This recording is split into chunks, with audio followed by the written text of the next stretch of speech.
प्रवीण जी, आपको ऐसा लगा कि आपने जो किताब लिख दी तो प्रवीण तिवारी को कैसे पता चल गया कि भाई ये तमाम चीजें थी और ये होना है और यही था? एक चप्पल पहने हुए, शर्ट ओपन है और बहुत ही गरीब सा दिखने वाला आदमी आता है और वो कहते हैं कि प्रवीण तिवारी। मैंने कहा हाँ, दरवाज़ा खोलिए। तो वो बताते हैं कि मैं ही वो अधिकारी, वो बहुत हाई रैंक के अधिकारी। 26/11 संघ की साजिश, इस किताब का विमोचन दिग्विजय सिंह करते हैं। इससे वो क्या साबित करना चाहते हैं? बीएम मोहन साहब ने कहा सिमी के इन आतंकियों ने मेरे साथ इन बातों को स्वीकार किया कि मालेगांव में हमारी मॉडस ऑपरेंडी क्या थी। एनआईए ने उसको पूरी तरह से पलट दिया। पी चिदम्बरम साहब संदेह के घेरे में थे, ये अचानक से चेंजेस कैसे आए? दिग्विजय सिंह केंद्रीय मंत्री क्यों नहीं बने कभी, ये प्रश्न बहुत लोगों के मन में है।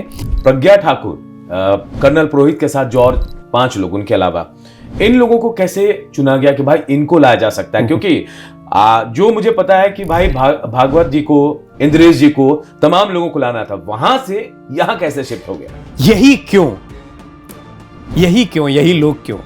26/11 को भी हाथ में कलावा बांधकर वो लोग आए थे। और क्या ये किसी संगठन विशेष से जुड़े हो सकते हैं? और ये पाकिस्तान के नहीं, यहीं के। वो कसाब नहीं पकड़ा जाता, इनकी आइडेंटिटी सामने नहीं आती, पाकिस्तान में खुलासे नहीं होते, वहाँ उसके पिता स्वीकार नहीं करते, अन्य लोग, पत्रकार वहाँ के लोकल जाके वहाँ का इन लोगों का आइडेंटिफिकेशन नहीं करते। तो इस थ्योरी को भी झूठी थ्योरी बनाने में कितना समय लगता कि मेरे धर्म को बढ़ाने के लिए मुझे किसी और धर्म के लोगों को खत्म करना है, जो संभव नहीं है। इधर से भी संभव नहीं है, उधर से भी संभव नहीं है। हिटलर के लिए भी संभव नहीं था कि किसी एक पूरे धर्म को समाप्त कर दे। वो धर्म आज दुनिया की सबसे बड़ी ताकत बना हुआ है। साध्वी प्रज्ञा जी का अपना एक निजी अनुभव रहा है, उस अनुभव का भी पूरा सम्मान है। इसीलिए सम्मान है क्योंकि उनकी प्रताड़ना को जब मैंने लिखा, छापा, जब मेरी पुस्तक में पूरा एक चैप्टर है उस प्रताड़ना पे, उन्होंने राष्ट्रपति को चिट्ठी लिखी थी, वो उसका आधार थी। एटीएस की चार्जशीट जो अब नहीं मिलेगी आपको, वो फिर मैंने रखी। फिर मैंने उसमें क्या लिखा था और इसमें क्या लिखा है को लिखा। वो टेप्स में क्या क्या था उसको मैंने ढूंढा और ढूंढने के बाद उसके ट्रांसक्रिप्ट को मैंने किताब में लिखा। तो इसलिए वो किताब दिलचस्प बनी। लोग आज भी पढ़ते हैं, जैसे उनको सुनना है कि बन गई किताब। हाँ, तो उनको अभी सुनना है कि वो टेप्स में क्या था, तो वो 10 साल बाद भी उसको सुनना चाहेंगे। चर्चा में तो किताब एक बार फिर आ गई प्रभु जी, और अभी शायद लोग बहुत ज्यादा ढूंढ भी रहे होंगे। नमस्कार, भारत एक्सप्रेस के डिजिटल प्लेटफॉर्म पर आपका स्वागत है। आज बात होगी उस मुद्दे की जिसने एक बार फिर देश में सियासी हवा को बदल दिया है। जी हां, मालेगांव ब्लास्ट मामले की बात कर रहे हैं, जिसके बाद फैसले आने के बाद अब कई तरह से सवाल खड़े हो रहे हैं। क्या वाकई ये भगवा आतंकवाद था, बड़ी साजिश थी? और कई सवाल ऐसे जिसने कांग्रेस को घेरने का मौका बीजेपी को दे दिया है।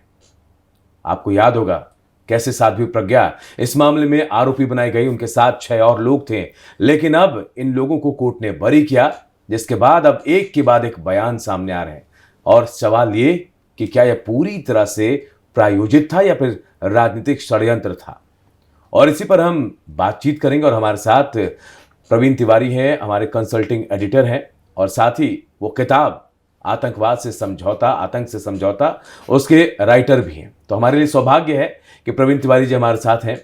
प्रवीण जी, सबसे पहले सवाल मेरा ये आपसे जी, कि वाकई ये भगवा आतंकवाद पूरी तरह से साजिश था, षड्यंत्र था उस वक्त के लिए? ये तो कोर्ट ने अभी साबित कर ही दिया है। मालेगांव के उस समय जो जिन्हें आरोपी बनाया गया उनको अगर बरी कर दिया गया तो इससे बहुत स्पष्ट है कि यह साजिश थी, क्योंकि इसमें समय बहुत लंबा लगा है। तो अनूप, समय लंबा लगने का मतलब है कि कुछ तो खिचड़ी पकड़ी होगी कि फाइनली कोर्ट क्या कहता है, जजमेंट क्या कहता है। जजमेंट कहता है इनके खिलाफ सबूत नहीं मिले हैं, बाइक वाली जो थ्योरी रखी गई है वो ठीक नहीं है कि प्रज्ञा ठाकुर की बाइक थी, उस पर बम रखा गया, यानी ये सारे जाल को बुना गया। तो ये तो बहुत साफ हो गया इसी फैसले के साथ। मुझे सुकून इस बात का मिला, 2016 की ये पुस्तक है, बहुत छपते इसको 2000 कुछ 17, 18, 19 का समय, बहुत कानूनी पेचीदगियाँ थी। उसमें मैंने जो कुछ लिखा था उस पर मोहर लग गई अभी, और 2025 में आकर लगी। इसका थोड़ा सा इससे मन आहत होता है, लेकिन इसके बावजूद सत्य की विजय हुई है, न्याय व्यवस्था में लोगों का भरोसा मजबूत हुआ है।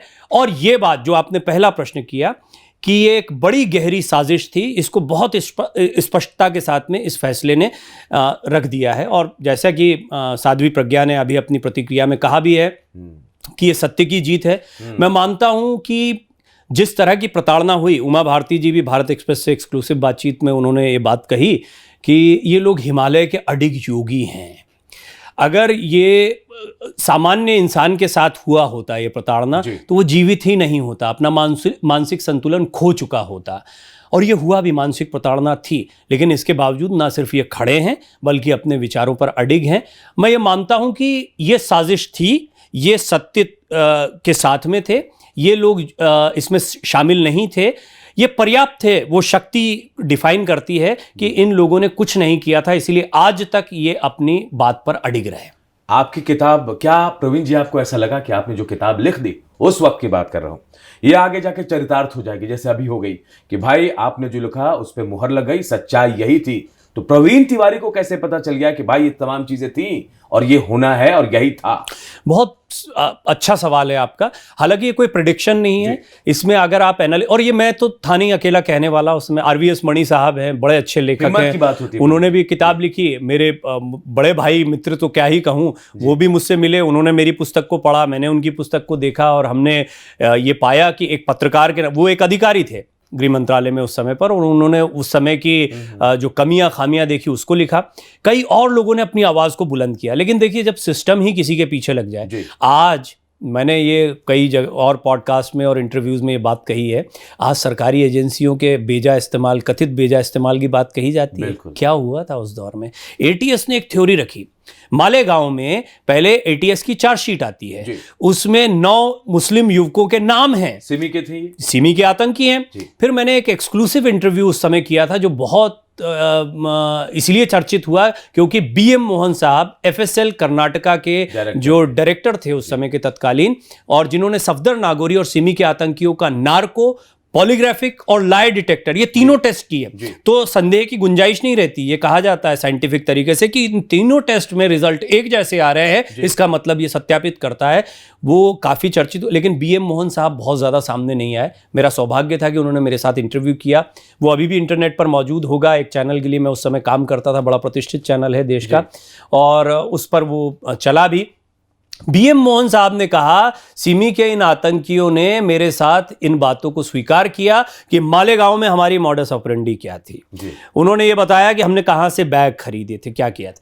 वो ATS ने उसके आधार पर एक चार्जशीट बनाई, लोगों की गिरफ्तारियां की। NIA आती है, NIA ने उसको पूरी तरह से पलट दिया। अब ये सरकारी एजेंसियों, मैंने कोट अनकोट आज भी इतना बात है, ये सवाल अब भी खड़ा हो। आप कुछ पूछना चाहते हैं? मैं पूछना ये चाह रहा था कि आपने जो बात उनसे इंटरव्यू में करी, प्रधान जिनका BM मोहन साहब जी, उस समय वो सामने नहीं आए, क्या कोई दबाव उस समय भी था? क्योंकि मेरी जानकारी के मुताबिक सिमी के तमाम आतंकियों ने स्वीकार कर लिया था अपनी संलिप्तता। इसके बाद अचानक से भगवा आतंकवाद, हिंदू आतंकवाद कैसे जुड़ गया? कल ATS के एक पूर्व कर्मी का बयान आपने सुना होगा, आपने न्यूज़ में खूब चलाया भी होगा। बिल्कुल बिल्कुल। और उन्होंने कहा उन पर दबाव था मोहन भागवत की गिरफ्तारी का। जी, पहले क्यों नहीं आए, ये सवाल हो सकता है। देखिए क्या होता है, जब सत्ता पक्ष कुछ कर रहा होता है और लोगों में, मुझे नहीं पता कि देखिए सरकार उस समय ऐसा करना चाहती, इंप्रेशन तो यही जाता है कि तत्कालीन सरकार पर प्रश्न चिन्ह लगेंगे। अब उनकी मंशा क्या थी क्या नहीं थी, इस पर मैं कोई टिप्पणी नहीं कर सकता हूं, लेकिन तत्कालीन सरकार और एजेंसियां अगर कोई काम कर रही है तो कोई भी अधिकारी सामने आने के पहले 100 बार सोचेगा, कम से कम जब तक सर्विस में है। बिल्कुल। सर्विस के बाहर आकर भी मैं अगर इस पर बात कहूंगा तो मेरा क्या होगा, मुझ पर कोई, ये डर होता है, बहुत स्वाभाविक है।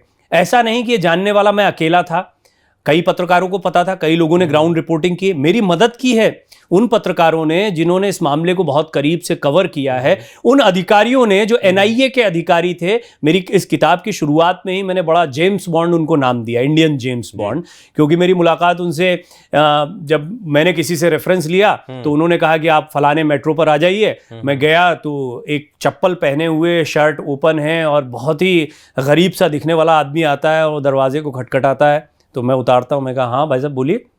तो वो कहते हैं कि प्रवीण तिवारी। मैंने कहा हाँ। दरवाज़ा खोलिए। मैं सकुचाते हुए दरवाज़ा खोलता हूँ, बैठते हैं, बोले गाड़ी आगे लीजिए। मैं गाड़ी आगे लेता हूँ तो वो बताते हैं कि मैं ही वो अधिकारी, वो बहुत हाई रैंक के अधिकारी, मैंने कहा आप इस हाल में? बोले मैं एक ऑपरेशन पर हूँ, मिशन पर हूँ, ड्यूटी पे, हमें बॉम्ब का थ्रेट मिला है मेट्रो में और उसको हम आइडेंटिफाई कर रहे हैं, हमारा काम करने का तरीका। तो मेरे गूज बम्प्स अभी भी मैं जब उसको याद करता हूँ। और उसके बाद सीक्रेटली वो एक दिन मेरे चैनल के दफ्तर में आते हैं, वहाँ पर एक फाइल रिसेप्शन पर रख कर चले जाते हैं, बोलते हैं प्रवीण तिवारी के लिए रिसेप्शन से फ़ोन आता है, मैं जाता हूँ, उसको कलेक्ट करता हूँ, उसमें कुछ डॉक्यूमेंट होते हैं। फिर उन्होंने ये कहा था कि आप मेरी आइडेंटिटी कभी डिस्क्लोज नहीं करेंगे, उस पर मैं आज भी कायम हूं। और उन्होंने ये भी कहा कि मैं आपको सपोर्ट करूंगा, लेकिन कभी मेरा नाम आपने रखा तो मैं सब डिनाई कर दूंगा। ये आपका जो सवाल था कि उस समय पर वो क्यों सामने नहीं आए, पत्रकार के नाते हम कई ऐसे फैक्ट्स को रख सकते हैं जिसको देखने के बाद में एक होता है ना कि हमारी अपनी समझ भी तो है, हम सीधे सीधे देख रहे हैं। मेरा एक चैप्टर है वो दौर जब पाकिस्तान प्रायोजित आतंकी छुट्टी पर थे।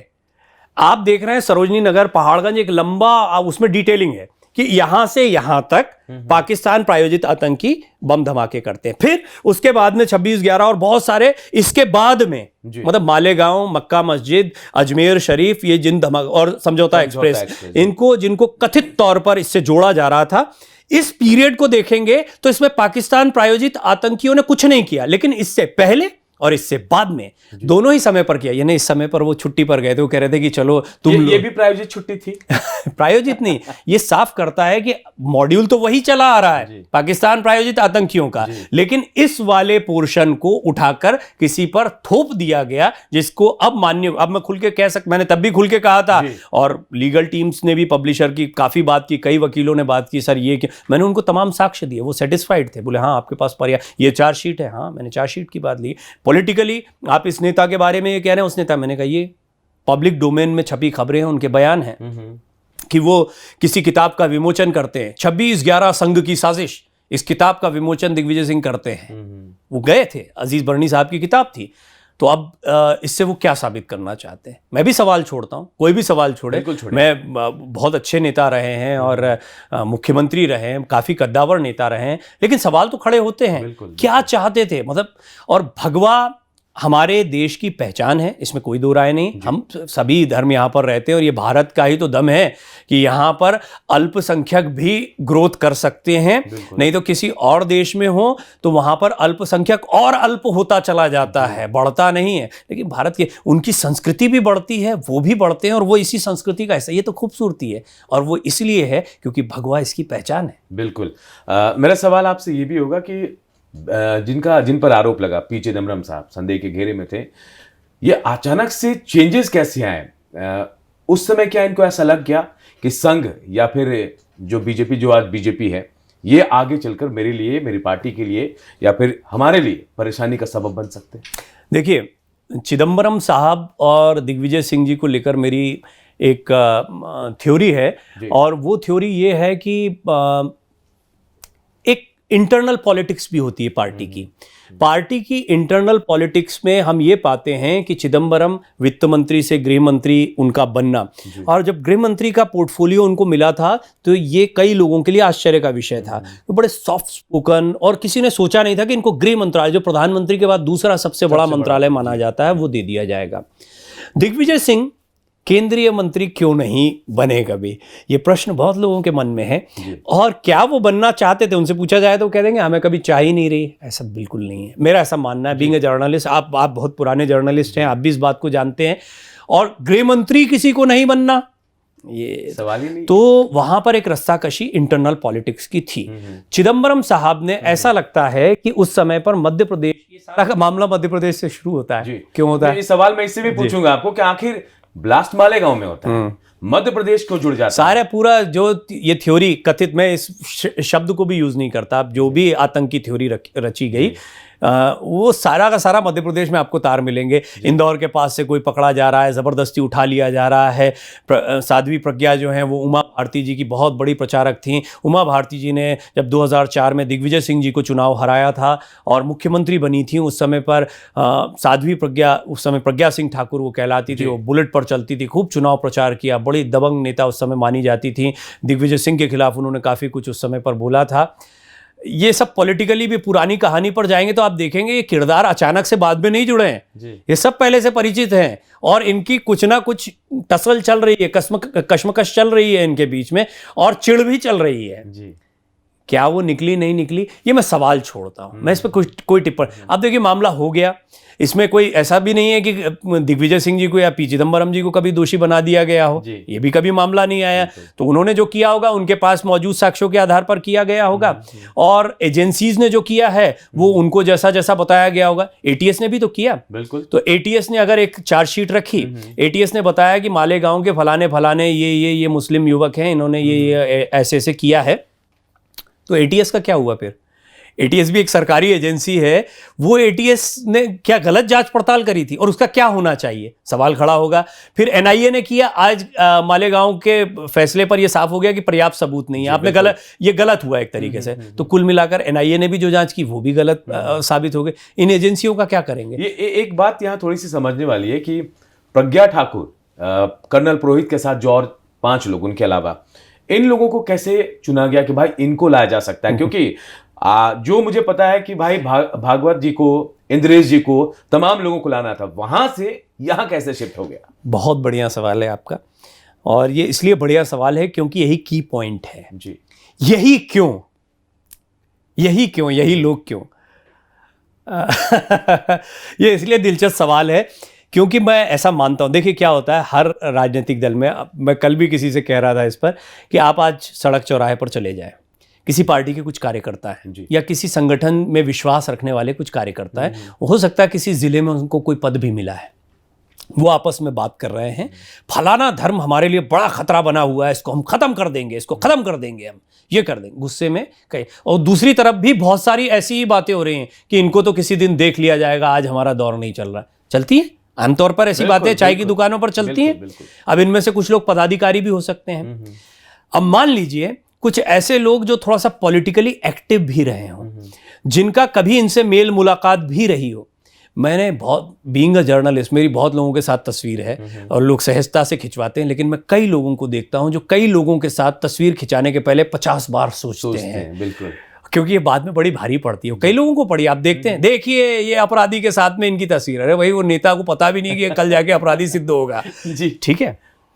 अब मान लीजिए ऐसे लोग मिल रहे हैं और उन्होंने कहीं पर आपसी बातचीत में एक टेप्स की भी बात मिलती है। राणा अयूब ने तहलका में कई टेप्स को पब्लिश किया, मैंने सवाल खड़ा किया था कि इनको टेप्स दे कौन रहा है, मतलब जो बहुत ही हाईली कॉन्फिडेंशियल होना चाहिए, वो टेप्स कैसे मीडिया, और मीडिया के एक विशेष विंग को कैसे जा रहे हैं, एक ही मैगजीन को क्यों जा रहे हैं, एक ही पत्रकार को क्यों जा रहे हैं, सार्वजनिक। असीमा नंद का बंद लिफाफे का बयान कैसे सार्वजनिक हो जा रहा है, जो कि कानूनी अपराध है, कंटेम्प्ट ऑफ कोर्ट है, वो हाईली रेस्ट्रिक्टेड है, हाईली रिजर्व चीज है, हाईली सीक्रेट चीज है। इन सारी चीजों से स्पष्ट होता है कि कुछ तो था जो यहां पर इस चीज पर नजर गड़ाए हुए था कि कौन लोग क्या बातें करें। अरे ये तो उनके खास हैं, ये तो उनसे मिले। अच्छा, लेकिन इनकी सोच जो है ना थोड़ी उग्र है, ये कभी कभी ये बयान देते हैं, ये इस तरह की बातें करते, तो बातें की जाती हैं। बयान बाद में नहीं आए क्या? आज नहीं आते हैं क्या? आज भी आते हैं बयान, आते हैं। अब वो बयान कभी आए होंगे।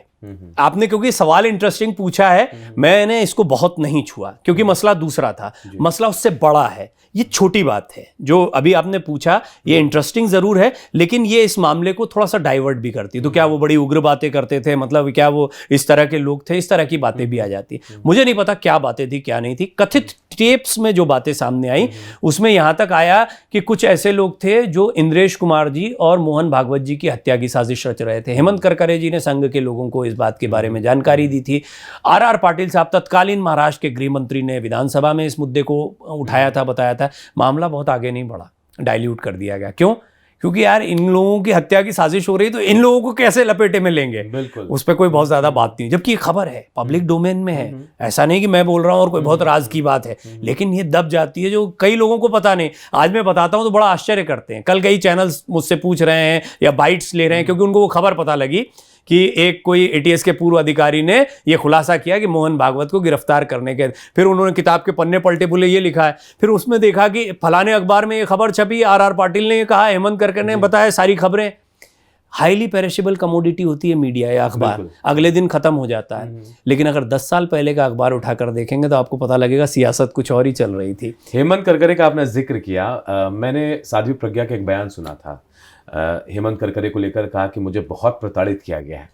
तो जो हेमंत करकरे मोहन भागवत को, इंद्रेश जी को खबर कर रहे हैं कि भाई आपके लिए ऐसे ऐसे चीजें हो रही हैं, वो फिर प्रताड़ित कर रहे हैं, यहाँ थोड़ी सी बात कुछ अलग लगी। मैं ऐसा मानता हूं, आपका सवाल महत्वपूर्ण है, लेकिन मुझे लगता है इसको स्किप करना चाहिए। हेमंत करकरे की शहादत हुई 26/11 के आतंकी हमले में, वो लड़े। इस पर कई लोगों ने मुझसे डिस्कशन किया और वो इस नेगेटिव छवि उनकी जो है सो कॉल्ड जो बोला जाता है या इन बयानों में सामने आती है, उसमें कई ऐसे बयान आए जो अवांछित बयान, मैं कई बार कहता हूं कि वो नहीं आना चाहिए। जिस तरह की डिबेट चल रही थी कई लोगों के बीच में, मैं मानता हूं उनकी शहादत हुई, उनका एक परिवार है, देश के लिए उनकी जान गई है, पूरा सम्मान रहना चाहिए और स्किप करना चाहिए इस पार्ट को। और कई बार ऐसे अधिकारी क्या किसी दबाव में या जितना उनको बताया जा रहा है, एक एजेंसी के हेड होने के नाते, किसी जिम्मेदारी के नाते उन्होंने कुछ किया, उनके जो इनपुट्स थे, उनकी प्रायर एजेंसीज या उनके सहयोगियों ने जो उनको इनपुट दिए, उसके आधार पर क्या वो इन चीज़ों को आगे बढ़ा रहे हैं। साध्वी प्रज्ञा जी का अपना एक निजी अनुभव रहा है, उस अनुभव का भी पूरा सम्मान है। इसीलिए सम्मान है क्योंकि उनकी प्रताड़ना को जब मैंने लिखा, छापा, जब मेरी पुस्तक में पूरा एक चैप्टर है उस प्रताड़ना पे, उन्होंने राष्ट्रपति को चिट्ठी लिखी थी, वो उसका आधार थी शब्द। उनके वकील साहब जो थे वो मेरे बिल्कुल संपर्क में। इस किताब के दौरान बहुत सारे ऐसे लोग जो की पीपल थे इसमें, सिर्फ बीएम मोहन साहब नहीं, सिर्फ साध्वी प्रज्ञा के वकील जेपी शर्मा नहीं, डिप्टी एनएसए नहीं उस समय के तत्कालीन, ऐसे कई बड़े चेहरे रहे जिनके साथ मैंने बातचीत की, बहुत ऑथेंटिक इसको बनाया। और वो एनआईए के चाहे अधिकारी हों, एटीएस के कई लोग हों, चार्जशीट्स को मैंने बहुत डीपली स्टडी किया। एटीएस की चार्जशीट जो अब नहीं मिलेगी आपको, वो फिर मैंने रखी, फिर मैंने उसमें क्या लिखा था और इसमें क्या लिखा है को लिखा, वो टेप्स में क्या क्या था उसको मैंने ढूंढा और ढूंढने के बाद उसके ट्रांसक्रिप्ट को मैंने किताब में लिखा। तो इसलिए वो किताब दिलचस्प बनी, लोग आज भी पढ़ते हैं। जैसे उनको सुनना है कि सेलर बन गई किताब, हाँ, तो उनको अभी सुनना है कि वो टेप्स में क्या था, तो वो 10 साल बाद भी उसको सुनना चाहेंगे। चर्चा में तो किताब एक बार फिर आ गई प्रभु जी, और अभी शायद लोग बहुत ज्यादा ढूंढ भी रहे होंगे। एक सवाल मेरा ये कि टाइमिंग को लेकर, जब ये धमाका हुआ था, आपने देखा 17 साल बाद इंसाफ मिला, कह रहे हैं कोई तो गुनहगार है जो अब भी बचा हुआ, इंपॉर्टेंट, वेरी इंपॉर्टेंट, बचा हुआ है। नो वन किल्ड जेसिका कितने दिनों तक चला था जी, बहुत दिनों तक चला था। मैं भारतीय न्याय व्यवस्था को सैल्यूट करता हूं, हमेशा सलाम करता हूं। बीइंग अ रिस्पॉन्सिबल जर्नलिस्ट, मैं भारतीय न्याय व्यवस्था में पूरा विश्वास रखता हूं। एक डिबेट फिर भी चलती है कि justice delayed is justice denied, और हम ये देखते हैं कि न्यायपालिकाओं पर बड़ा बोझ है, इसकी भी एक बहस चलती रहती है। हम ये भी जानते हैं कि न्यायपालिका कहीं ना कहीं इस बात से ही आबद्ध है कि जांच एजेंसियां उनके समक्ष क्या प्रस्तुत कर रही हैं। देखिए, वो स्वतः संज्ञान लेकर किसी को सजा नहीं दे सकते, साक्ष्यों के आधार पर न्यायपालिका आगे बढ़ती है। इस मामले में जब जब न्यायपालिका के सामने जो जो साक्ष्य रखे गए, उसके आधार पर वो पूरा मामला बड़ा होगा। और यही न्यायपालिका की विश्वसनीयता है कि उन्होंने जब पाया कि नहीं, कोई सबूत हमको ऑथेंटिकेटेड नहीं लग रहे हैं, तो हम इसको खारिज करते हैं। इसी तरह पहले कुछ चार्जशीट रखी गई, उस पर जांच पड़ताल होती। एक एटीएस ने भी चार्जशीट पहले रखी थी, उसको अगर और आगे बढ़ाया जाता कि मालेगांव के वहां के लोग या सिमी से जुड़े हुए प्रतिबंधित संगठन सिमी के आतंकियों ने यह काम किया है और उनकी ये थ्योरी है, उस थ्योरी को आगे बढ़ाते तो कोई मामला सामने आता। सत्ता पक्ष, एजेंसियों का दुरुपयोग और न्यायपालिका के सामने अक्षमता के साथ साक्ष्यों का अभाव रखना एजेंसियों के द्वारा, न्यायपालिका इसमें कुछ नहीं कर सकती है। तो न्यायपालिका ने जब जब जो जो साक्ष्य आए उसके आधार पर रखा। स्वतः संज्ञान कई बार लिया जाता है और ऐसे मामलों में यह प्रश्न उठता है कि फिर अगर इन्होंने नहीं किया तो किसने किया है। मानता हूं कि ये प्रश्न उठना चाहिए और मैं ये मानता हूं कि जिसने भी किया उसको ढूंढा जाना चाहिए, चिन्हित किया जाना चाहिए, सजा मिलनी चाहिए। पाकिस्तान प्रायोजित, जैसे अभी आपने पहलगाम का देखा, हमने ऑपरेशन सिंदूर जैसा बड़ा ऑपरेशन किया, सफल ऑपरेशन किया, देश को गौरव है। लेकिन पहलगाम के 3 आतंकियों को ठिकाने लगाना बड़ी बात थी, क्योंकि उन्होंने इमीडिएट यहाँ पर मारा था। उससे भी ज़्यादा महत्व की बात थी जो गृहमंत्री जी ने बताया भी और डॉक्टर एस जयशंकर ने भी कहा कि हम उसकी जड़ को ख़त्म करें, वो ज़्यादा महत्व का, और यह हम सभी जानते। लेकिन फिर भी जो करता है, इमीडिएट दोषी है, उसको भी सजा मिलनी चाहिए। इस मामले में मुझे लगता है कि आतंक की जड़, सिमी पर तो कार्रवाई हुई, कहाँ है सिमी के आतंकी, सिमी की जड़ को खत्म किया गया। तो अगर उन्होंने किया भी और अगर वो सामने नहीं भी आया, उनको वैसे सजा नहीं मिल पाई कानूनी तौर पर, जो आपका प्रश्न है, तो सिमी को खत्म करने में, क्योंकि चाहे किसी की भी सरकार हो, सभी जानते हैं कि ऐसा कोई भी आतंकी संगठन फलता फूलता रहेगा तो ये देश के लिए बड़ा खतरनाक साबित होगा। तो मुझे लगता है सिमी खत्म हुआ है, हालांकि छद्म नामों से चलता रहता है। टीआरएफ को ही देख लीजिए आप, पहले उसको लश्कर सपोर्ट से, लश्कर का वो बिल्कुल विंग है, भारत ने कहा तो पाकिस्तान ने सपोर्ट कर दिया और टीआरएफ ने ही इसकी जिम्मेदारी ले ली। हाँ, इससे अनूप मुझे एक इंपॉर्टेंट चीज याद आई कि मालेगांव धमाकों की जिम्मेदारी सिमी ने ली थी। ये मैं नहीं कह रहा हूं, ये ऑफिशियली सबको पता है, मीडिया की खबरें, वो तुरंत मेल भेज के जिम्मेदारी लेते थे ना। हम लोग एक कल्चर चल पड़ा, उन्होंने ली थी। अब आप ये कहें कि वो जिम्मेदारी तो उन्होंने सिर्फ उसको एनकैश करने के लिए ली थी, असली ये थे। ये कोई बात होती है, कोई दुख होता है? और समझौता एक्सप्रेस में तो आप जाएंगे ना तो इतने लूप होल्स दिखेंगे। और तीसरा सबसे बड़ा बिंदु जो इसको बिल्कुल एक राजनीतिक साजिश बताता है वो है कि 26/11 को भी हाथ में कलावा बांधकर वो लोग आए थे। और क्या ये किसी संगठन विशेष से जुड़े हो सकते हैं? और ये पाकिस्तान के नहीं, यहीं के, वो कसाब नहीं पकड़ा जाता, इनकी आइडेंटिटी सामने नहीं आती, पाकिस्तान में खुलासे नहीं होते, वहाँ उसके पिता स्वीकार नहीं करते, अन्य लोग, पत्रकार वहाँ के लोकल जाके वहाँ का इन लोगों का आइडेंटिफिकेशन नहीं करते। तो इस थ्योरी को भी झूठी थ्योरी बनाने में कितना समय लगता है? मैं टाइमिंग को लेकर आपसे पूछ रहा था क्योंकि मालेगांव जहां धमाका हुआ वो मुस्लिम बहुल इलाका, और रमजान चल रहा था, नवरात्रि आने वाली थी। जी। पूरी सेटिंग्स ऐसी कि भाई हिंदुओं को कैसे, मतलब ये कहा जाए कि उधर वालों को कैसे बताया जाए कि यहां धमाका हुआ तो वही कर सकते हैं। Very good question. देखिए, ये इसलिए अच्छा सवाल है क्योंकि उस समय पर जब इन लोगों की एटीएस ने, जो मैंने कहा पहली गिरफ्तारी और पहली चार्जशीट थी, उस समय पर मालेगांव के लोगों द्वारा कहा गया, कई लोगों के बयान है वो, कि मुस्लिम भाइयों को क्यों मारेंगे मुसलमान। ये आज भी चुभने वाली बात है। बिल्कुल। मतलब वो किसको मारेंगे, फिर किसको मारना चाहते हैं?